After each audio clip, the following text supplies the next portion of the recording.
Lucas capítulo 7, e quero fazer muito especialmente uma referência ao versículo 9, Evangelho de Lucas, capítulo 7, verso 9.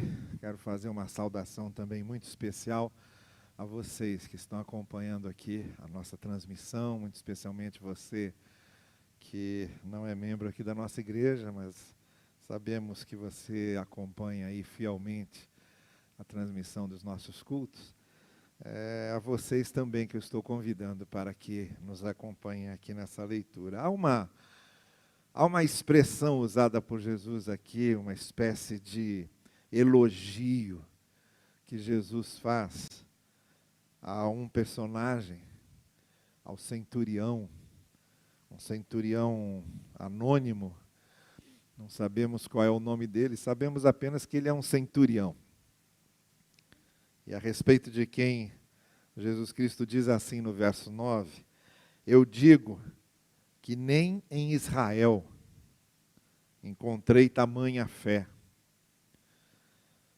É bastante significativo isso, porque quando Jesus Cristo diz nem Israel, ele está se referindo ao povo de Deus, aos descendentes de Abraão, aquela gente que trazia o sangue de Abraão correndo nas veias, que tinham conhecido Moisés, a lei, os profetas, receberam essa revelação especial, que tinham toda a estrutura religiosa, de rituais, de festas, do templo de Jerusalém.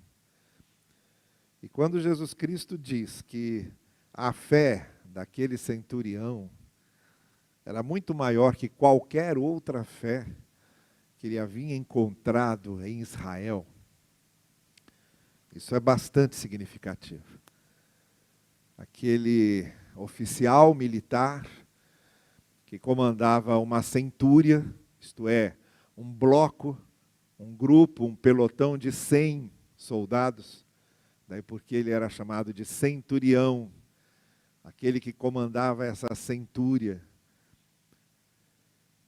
e que nada tinha a ver com Israel, e pertencia ao reino do invasor. Roma dominava praticamente todo o mundo civilizado da época e também a Palestina. E normalmente esses países que eram invadidos por Roma, subjugados, obrigados a pagar impostos, a serem fiéis a César. E era isso que estava acontecendo ali, naquela região da Palestina. Jesus dizer que um representante do imperialismo romano, que o invasor, um pagão, tinha uma fé maior que qualquer outra pessoa que Jesus conhecesse em Israel,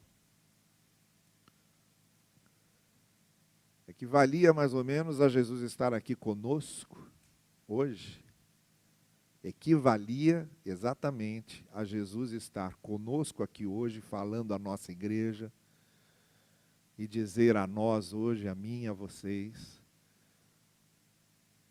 a respeito de, digamos, um espírita, um católico, e dizer, nem aqui eu achei alguém que tivesse uma fé tão grande.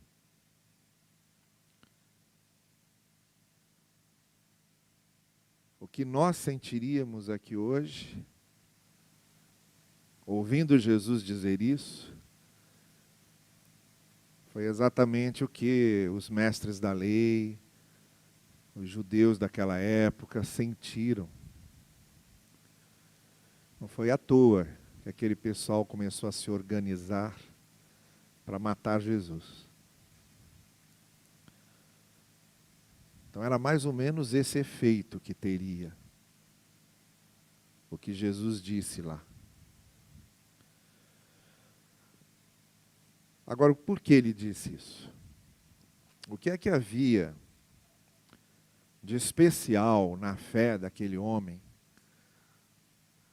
o que havia ali? Bom, uma coisa a gente sabe que não havia. Não era alguém que sacrificava e que oferecia holocaustos a Deus como os judeus faziam, porque ele era romano. Não era alguém que guardava o sábado, não era alguém que ia ao templo, não era alguém que lia a Torá, não era alguém que celebrava a Páscoa. Não fazia nada disso que os judeus faziam, os ritos judaicos não faziam parte da sua vida. Então, Jesus dizer, olha, a fé dele é maior que a fé de vocês, já tinha esse impacto de dizer, eu não meço a fé pelos ritos que vocês produzem. Eu não meço a fé pelas celebrações de vocês. Os meus padrões para medir a fé de alguém são outros.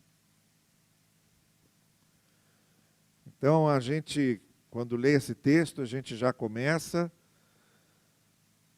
a estranhar essa palavra de Jesus, porque ele era um judeu, era um cumpridor da lei mosaica, celebrava a Páscoa, ia na sinagoga, guardava o sábado, participava das festas, mantinha e respeitava todos os rituais judaicos, porque ele era um judeu, ele era tão judeu quanto qualquer judeu que foi morto por Hitler, ele seria um dos judeus mortos por Hitler, se ele vivesse na Alemanha nazista. E embora ele guardasse tudo isso, preservasse tudo isso, os padrões para medir a fé de alguém usados por Jesus não se reduziam e não se circunscreviam a isso. Então, quais são esses padrões? Porque é claro que eu e você, essa noite, a primeira coisa que nos ocorre é, olha, eu gostaria de ouvir esse elogio de Jesus. Eu gostaria que ele estivesse falando de mim e da minha fé. Eu gostaria que Jesus dissesse a meu respeito, eu não tenho visto uma fé como essa. E aí é claro que a pergunta imediata a esse desejo é, o que é que eu preciso fazer para ter esse tipo de fé que esse centurião tinha? Já vi que me tornar judeu, me tornar um religioso judeu, já não era suficiente, não era esse o caminho. E parece que Paulo também entendeu isso, quando dizia aos gentios que iam se convertendo ao cristianismo, olha, vocês não precisam se tornar judeus, vocês não precisam guardar sábado, vocês não precisam ir a Jerusalém, vocês não precisam fazer holocaustos, vocês não precisam ter as festas judaicas, vocês não precisam se circuncidar. Não precisam fazer nada disso, porque vocês são de outra cultura. Vocês vão viver a fé em Cristo dentro da cultura de vocês, sem a necessidade de nada disso. Paulo captou isso muito facilmente, ensinava isso, apesar de toda a oposição que Paulo sofria dos próprios judeus, porque Paulo também era judeu. Mas Paulo captou bem isso, os padrões são outros. Paulo entendeu. Coisa que Pedro, por exemplo, levou um tempo enorme para entender e nem sei se ele entendeu completamente como fugia desses padrões, porque a gente encontra ainda Paulo batendo boca com Pedro em Gálatas por causa desse assunto. Mas os padrões são outros. Quais são esses padrões então? O que é que nos torna pessoas de fé que recebam esse elogio de Jesus? A gente já sabe, então, que caminhos não seguir. O caminho do ritual, da obrigação religiosa, esse não é o caminho. Não é esse tipo de fé a qual Jesus se refere aqui. É outra coisa. Qual é essa outra coisa? O texto nos responde isso. Quer dizer, aí a gente tem que voltar para o centurião, porque aí ele se torna o personagem principal desse texto, o personagem referência. E se a respeito do centurião, Jesus está dizendo, nunca vi uma fé como essa, nem mesmo aqui em Israel, a gente então olha para o centurião agora. O que ele fez? O que ele fez para Jesus elogiar a fé desse homem? E é aí que eu quero ler com vocês o texto todo, tá bem? Lucas 7, a partir do verso 1, quando ele diz assim, tendo terminado de dizer tudo isso ao povo, Jesus entrou em Cafarnaum. Lá em Cafarnaum estava o servo de um centurião doente, quase à morte, a quem o seu senhor, o centurião, estimava muito. Ele ouviu falar de Jesus e enviou-lhe alguns líderes religiosos dos judeus, preste bem atenção nisso, ele ouviu falar de Jesus, enviou-lhe alguns líderes religiosos dos judeus pedindo-lhe que fosse curar o seu servo. Chegando-se a Jesus, suplicaram-lhe com insistência, este homem merece que lhe faças isso, porque ama a nossa nação e construiu a nossa sinagoga. Jesus foi com eles. Já estava perto da casa quando o centurião mandou amigos dizerem a Jesus, Senhor, não te incomodes, pois não mereço receber-te debaixo do meu teto. Por isso, nem me considerei digno de ir ao teu encontro. Mas dize uma palavra e o meu servo será curado. Pois eu também sou um homem sujeito à autoridade, eu tenho os oficiais acima de mim e eu me sujeito a eles, e também tenho aqueles que são os meus subordinados e se sujeitam a mim e cumprem minhas ordens. E eu sei como é que funciona isso. Eu sei que se tu disseres, vá, ele vai, outro venha e ele vem, digo ao meu servo, faça isto, ele faz, e eu sei que se tu fizeres a mesma coisa, daí onde tu estás, se deres uma ordem como eu dou aos meus subordinados, tudo acontecerá como tu queres. Ao ouvir isso, então, Jesus admirou-se dele e, voltando-se para a multidão que o seguia, disse, eu digo que nem em Israel encontrei tamanha fé. Então os homens que haviam sido enviados voltaram para casa e, quando chegaram lá, encontraram o servo restabelecido. Então a pergunta que eu estou fazendo essa noite é essa. Que fé era essa? Que fé era essa? Que esse centurião possuía, que fez com que Jesus distinguisse a sua fé de todas as demais que ele estava vendo ali em Israel, junto aos judeus com quem ele estava convivendo. A primeira coisa que a gente nota na fé desse homem, que logo salta aos nossos olhos, logo no início do texto, nessa nota explicativa que é dada aqui sobre o motivo pelo qual ele buscava Jesus, não era para ele, era para o servo dele. Um servo. Então a primeira coisa que nos chama a atenção a respeito da fé desse homem era a maneira como ele considerava a dignidade humana das outras pessoas. Porque vamos lembrar que esse homem está numa estrutura da escravidão, onde há servos e senhores. E onde os senhores dominam os servos. Os senhores acham que os servos existem para servi-los. E os servos acham que eles existem para servir seus senhores. E essa estrutura está tão bem montada e administrada na mente das pessoas, naquela cultura, que não se questionava essa estrutura. Senhor é senhor, escravo é escravo. O Senhor veio ao mundo para mandar, e os escravos vieram para obedecer. Então não havia muito dessa interligação entre senhores e escravos, ou esse tipo de preocupação que levasse alguém a se comover dessa forma com uma situação de um escravo, de um serviçal, de um dos seus operários, de um dos seus trabalhadores braçais, de um dos seus serventes, a ponto de se comover com a situação dele e buscar ajuda no sobrenatural.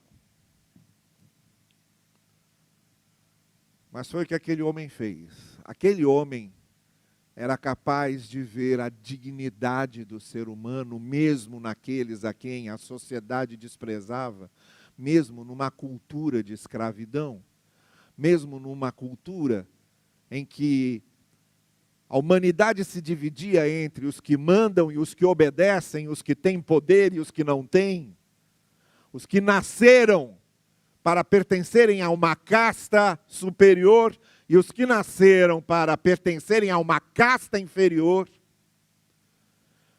Esse homem não admite, não vive, não combina com essa estrutura. E a fé desse homem o leva a ter uma profunda compaixão do seu servo, que para ele não era só um servo, para ele não era só um escravo, era alguém que merecia toda a dignidade de um ser humano a ponto dele,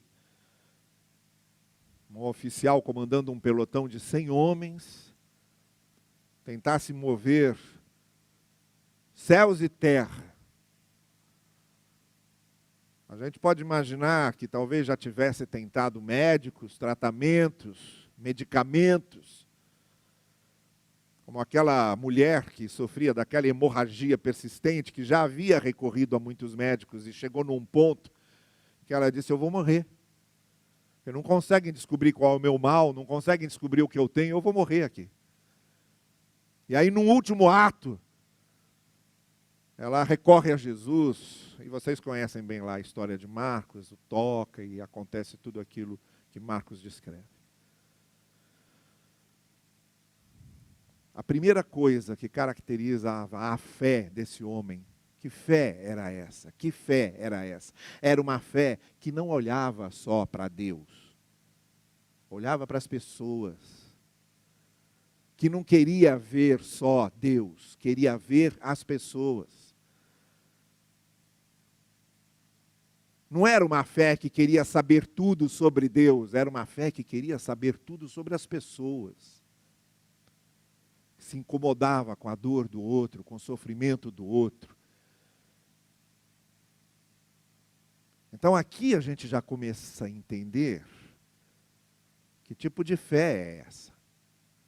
Uma fé que não se refere só ao sobrenatural, mas ao natural.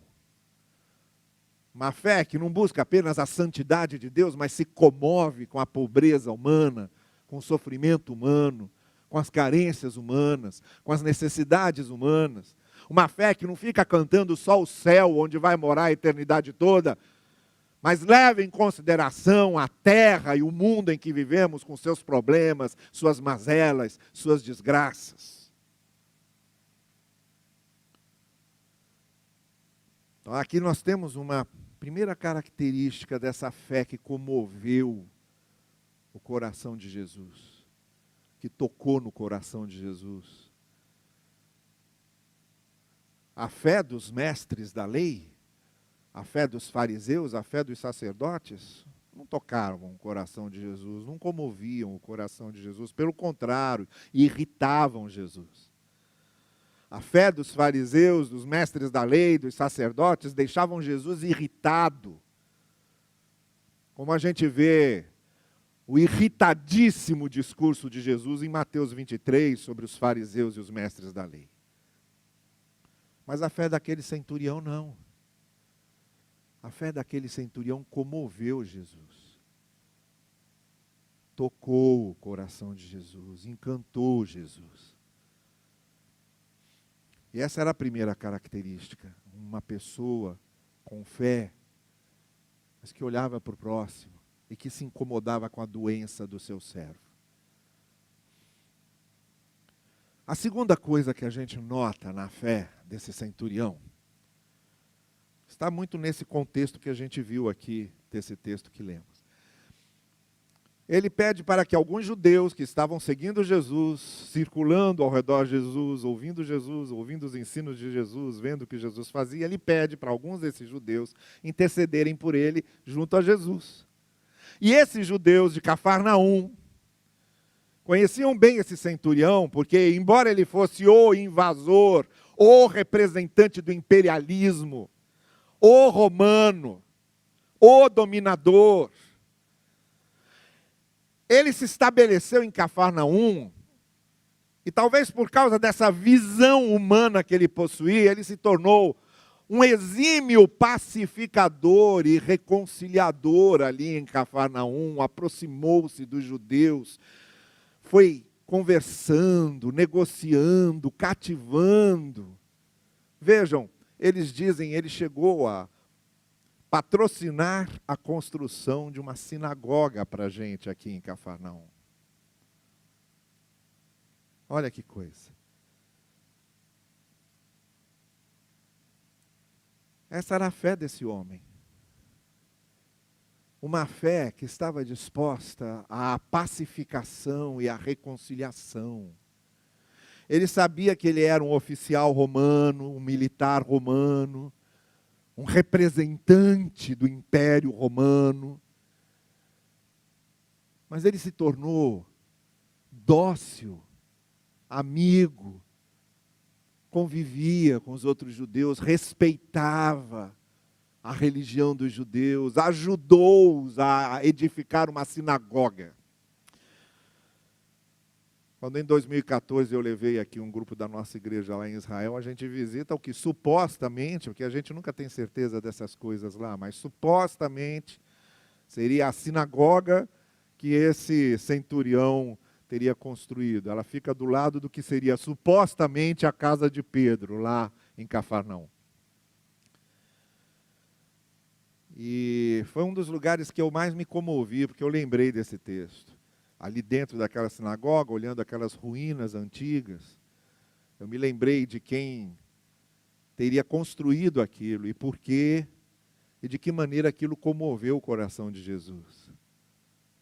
Um homem que sabia conviver, apesar da sua função, apesar do que ele simbolizava, e talvez apesar mesmo dos propósitos da presença dele ali, ele sabia conviver, pacificar, conciliar as coisas. Ele cativou os judeus. Os judeus odiavam Roma. Os judeus odiavam os soldados romanos. Odiavam os outros judeus que trabalhavam para cobrar impostos para Roma. Eram o que eles chamavam de publicanos, que eram odiados. Judeus que trabalhavam para Roma para cobrar impostos de outros judeus. Mas aquele centurião não. Aquele centurião era amado pelos judeus de Cafarnaum. Porque ele tinha esse tipo de fé, que onde ele chegava, em vez de agitar, em vez de promover ódio, em vez de remexer em rancores e ressentimentos, ele levava paz. Ele pacificava o ambiente, em vez de agitar as coisas, em vez de ofender, em vez de usar seu cargo oficial para pisar nos outros, para perseguir o oponente, para desprezar o opositor, para desfazer do que pensa diferente. Ele não. Ele trouxe esse pessoal diferente dele para perto e convivia com eles. Era o tipo de fé que aquele centurião possuía. Então, quando Jesus Cristo diz, olha, a fé desse homem, eu não encontrei aqui em Israel, estava falando de uma fé, em primeiro lugar, que olhava a dignidade do ser humano e não via essa separação entre senhores e escravos, poderosos e marginais, senhores e servos. E que também tinha um espírito de pacificação, de conciliação, que fez com que Cafarnaum se tornasse um exemplo de convívio entre judeus e romanos. Era o que a fé daquele homem fazia ele fazer. A terceira coisa que nós vemos na fé desse homem é a maneira como ele se refere a Jesus. Esse centurião, ele captou qual era o sentido de Jesus. Ele conseguiu captar o que Jesus representava. E há uma informação aí que é dada assim muito rapidamente, mas que diz e explica muita coisa. Ele tinha ouvido falar de Jesus. E esse tinha ouvido falar de Jesus não é uma coisa assim en passant, não. Ele teria ouvido, ele teria ido atrás, teria se informado, ouviu as histórias, ouviu os testemunhos. E os testemunhos e as histórias foram convencendo aquele centurião que Jesus era alguma coisa especial. Que tinha alguma coisa diferente com aquele homem, que merecia ele dar atenção a isso.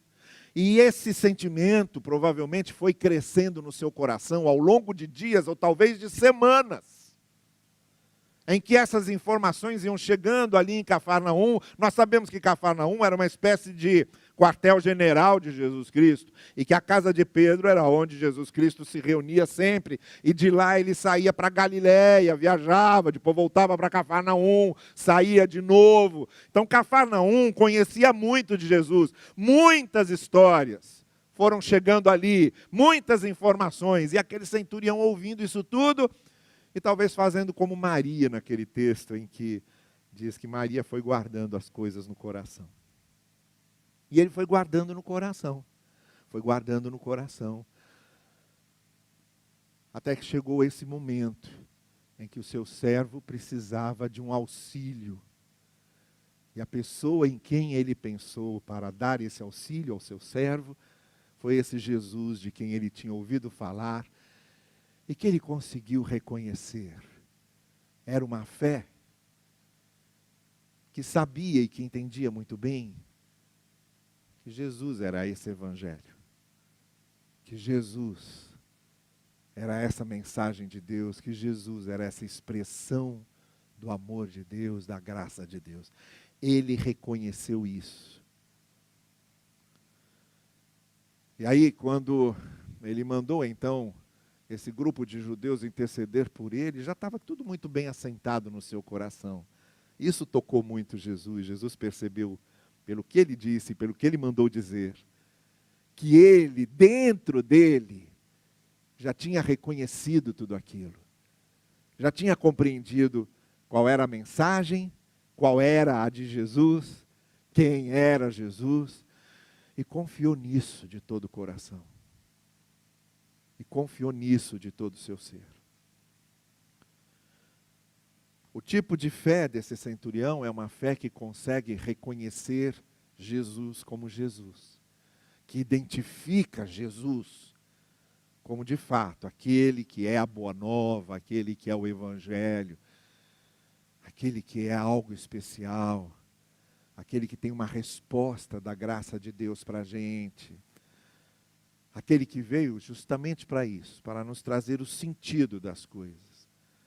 Que coisa pior para nos desnortear sobre o sentido da vida do que uma doença, do que você ter planos e de repente ficar doente, ou você amar muito alguém e essa pessoa ficar doente, a morte, desnorteando você. Que mais para desnortear a gente sobre o sentido da vida do que perder alguém que amamos,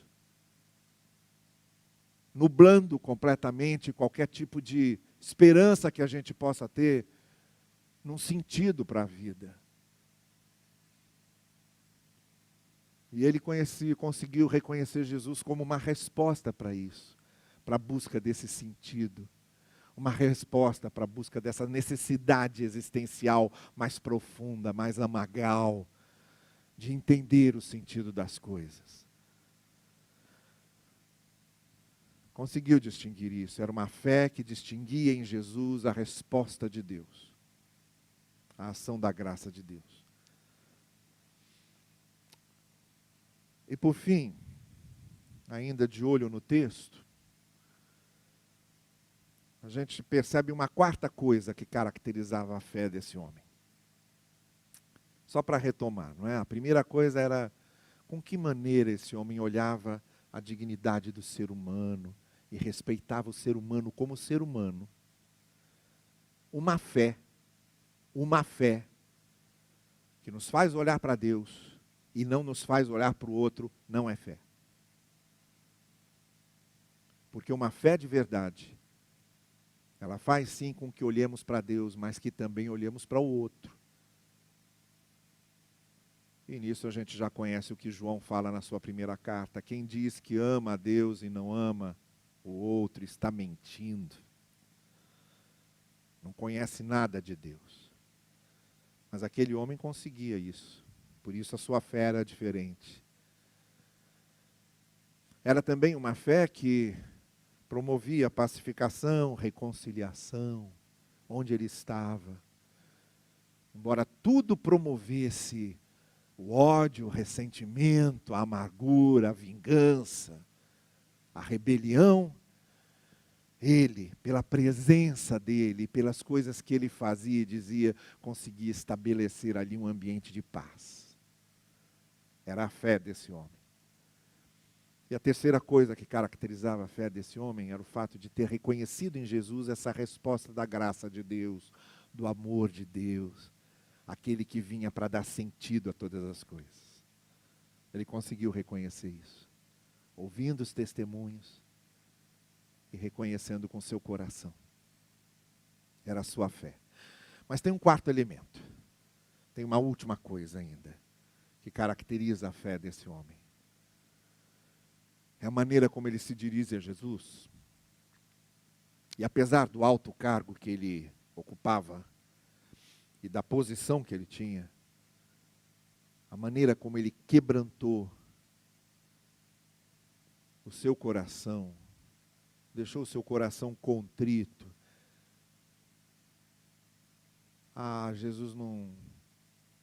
Jesus não conseguiu resistir a isso, porque Deus não consegue resistir a um coração quebrantado e contrito. Se tem uma coisa que Deus não consegue resistir, é a um coração quebrantado e contrito. Na mesma proporção como Deus rejeita os arrogantes e soberbos. Assim como Deus rejeita arrogantes e soberbos, Deus não consegue resistir a corações que se quebrantam, a corações contritos diante dele. E o que aquele homem mandou dizer a Jesus, se Jesus ainda não estava convencido da sua fé, naquele momento ele ficou. Porque o que ele manda dizer a Jesus é uma derramação completa diante de Cristo e diante de Deus. Quando ele manda dizer o seguinte, olha, eu sei como é que essa coisa de mandar, dar ordem, porque eu sou um oficial, tenho subordinados, eu dou ordem, eles obedecem, e tenho também oficiais acima de mim, eles dão ordem, eu obedeço. Agora, eu também reconheço que tu estás acima de tudo, até das leis naturais. E que se tu fizeres como nós fazemos lá no meu trabalho, vai, faz isso, ele vai e faz. Se tu disseres, fique bom, ele vai ficar. E eu não me sinto digno nem de ir à tua presença, nem de te receber na minha casa. Mas daí onde tu estás, eu sei que tu podes fazer isso. Ele ia exatamente na contramão do que iam os fariseus, por exemplo. Ele reproduziu na sua maneira de ser exatamente o que Jesus falou do publicano. Quando Jesus falou do fariseu e do publicano que entraram no templo para orar, e enquanto o fariseu dizia e batia no peito, eu te agradeço, Senhor, porque eu não sou como esse publicano, mas eu guardo o sábado, eu dou o dízimo, eu vou ao templo, eu presto reverência a ti, faço holocaustos, cumpro toda a lei. E aí, eu sei como eu sou bom. e eu sei que eu tenho motivos para me apresentar diante de ti e tu me receberes. O publicano chegava e dizia, ele nem chegava lá no altar, Jesus disse, de fora, de longe. Chorava, se batia e só dizia o seguinte, tenha misericórdia de mim, porque eu sou pecador. O que o centurião fez aqui foi exatamente reproduzir o que esse publicano fez nessa narrativa de Jesus. Ele fez isso. Eu não sou digno de estar na tua presença e nem sou digno de te receber na minha casa. E essa fé que faz com que nós nos diminuamos, em vez de nos exaltarmos, que mostra o quanto somos carentes da graça de Deus, em vez de acharmos que Deus nos deve favores, de acharmos que nós somos capazes, em vez de nos conscientizarmos que nós somos incapazes de qualquer coisa que garanta a nossa comunhão com Deus. Esse tipo de fé que nos coloca no colo de Deus, dizendo, não tenho o que oferecer. Eu não tenho o que oferecer. Eu dependo tão somente da tua graça, do teu amor, da tua misericórdia. Esse tipo de fé é a fé que quebra o coração de Deus. O coração que se quebra diante de Deus, consegue quebrar o coração de Deus. E foi o que aconteceu ali. Quando Jesus Cristo ouviu aquilo, acostumado a ver o que ele via, porque nós somos filhos de Abraão, porque nós temos a lei de Moisés, porque nós conhecemos as Escrituras, porque nós somos os representantes de Deus. Ouvir ali aquele homem dizendo, eu não sou digno de estar na tua presença. Essa era a fé daquele centurião. E esse é o padrão de fé que esse centurião nos deixa como exemplo para ouvirmos de Jesus a mesma coisa. O padrão de fé que Jesus espera de nós não é o padrão de fé que costumamos exaltar. Não é o padrão de fé que a estrutura da religião costuma exaltar. Não é o padrão de fé que as mentalidades religiosas costumam exaltar. O padrão de fé que chega ao coração de Jesus é o padrão de fé que primeiro vê o outro, ama o outro, tem misericórdia do outro, quer servir ao outro.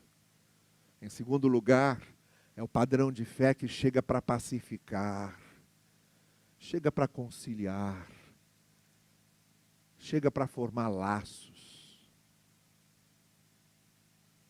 É o padrão de fé que reconhece o que Jesus é, o que é o Evangelho que Jesus veio ensinar, o que é a essência desse Evangelho, o que é a graça de Deus manifestada em Jesus.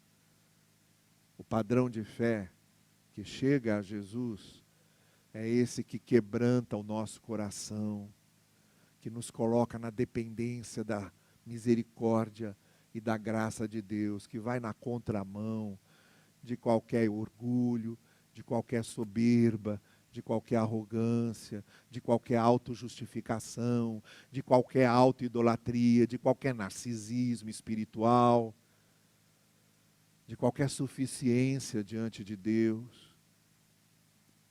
É aquele que se quebranta e que diz, a única coisa que me resta é depender da tua graça e da tua misericórdia, porque eu não tenho nada para oferecer.